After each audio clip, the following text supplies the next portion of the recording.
What's up everyone, it's Bucky and welcome to your 6th Python tutorial. And in this tutorial I'm going to be teaching you guys what strings are. Now actually, I've already used strings a bunch in my last couple tutorials, but now I'm going to actually tell you guys that they actually have a name, and I'm saying actually a lot, so get used to it. So whenever I did something like I typed out just like a bunch of characters like hey now, that's a string. And it gets its name because a string is a string of characters, just a bunch of characters in a row, or it can be even a single character, it can stand alone. Now as you can see, this one used double quotes, but you can also type them in single quotes, same thing, and it's still a string. It doesn't really matter if you use double quotes or single quotes when you're using a string or quotes. It's the same thing, but in some cases Python is not going to understand if you don't use them in a particular way.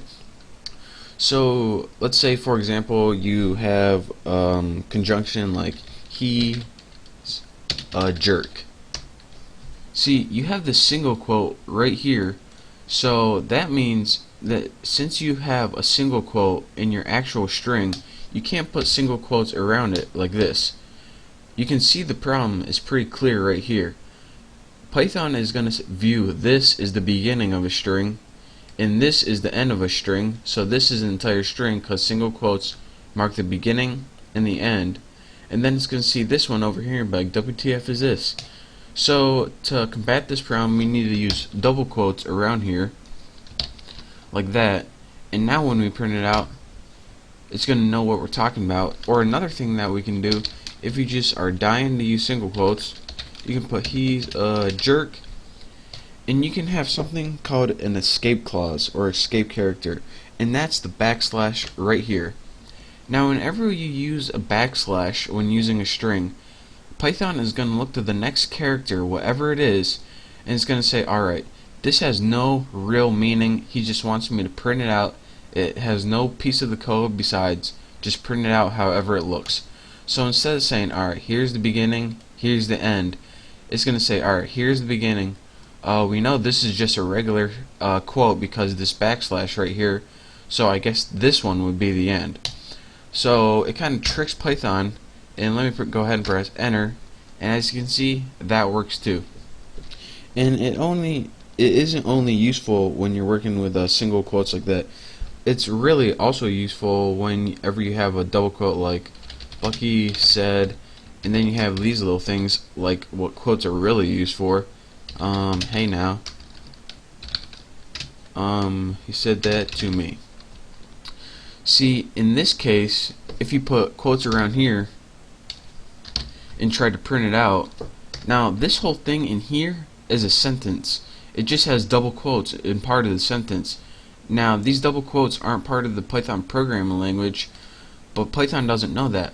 What it's going to do is says, alright, this is a beginning and this is an end. Since those are double quotes, I'm just a computer, I can't understand, and this is a beginning and this is an end. But what we see is no, this is actually an entire sentence right here, and it just has quotes in it because that's part of the English language. So we need to tell Python to start acting right. So what we do is whenever we use double quotes as part of the English language, and not actually part of our program language, we need to tell Python to ignore those using escape characters just like that. Now Python will see this is the beginning, don't see anything here, don't see anything here, they're invisible to me, and this is the end. Perfect. Bam. A little too easy. And let me just show you guys what would happen, because I know you guys. Let's go fishing. Fizzing, same thing. If you guys actually try to print this out, you would get a syntax error. So I'm not just making this up, you actually would get an error. And the last thing I want to talk to you guys about is how to join strings. Now, just like I showed you guys, numbers can be stored in variables, you can also store strings in variables. So say you have A equals Bucky and B equals Roberts. Anytime you want to join these strings, all you have to do is add a plus sign between them. A plus B, bam, look at that. Now That's all you would have to do, and then what Python does is add these two strings together in a one string of text. So again, you add A plus B, and you can't just put A, B like that, or A comma B. What you need to do to get your desired result is actually put A plus B. And that little plus sign, this is called concatenating a string. And concatenating a string means just adding it together. You'd actually probably want to change A to something like A Bucky with a space after it, and go ahead and press enter. Now once you do A plus B, it looks like a regular name. So again, that little addition sign right there concatenates strings or adds them together into one long string. And again, you need that because if you don't, you're going to get an error message. So that is pretty much the basics of strings. I know it's kind of boring, but I needed to tell you guys it, or else you'd be lost in the future. And that's how you concatenate strings or join them together. So there was your very boring tutorial on strings. I promise these will get more interesting from now on. That's just a little something you need to know. So again, thank you guys for watching, and I'll see you next time.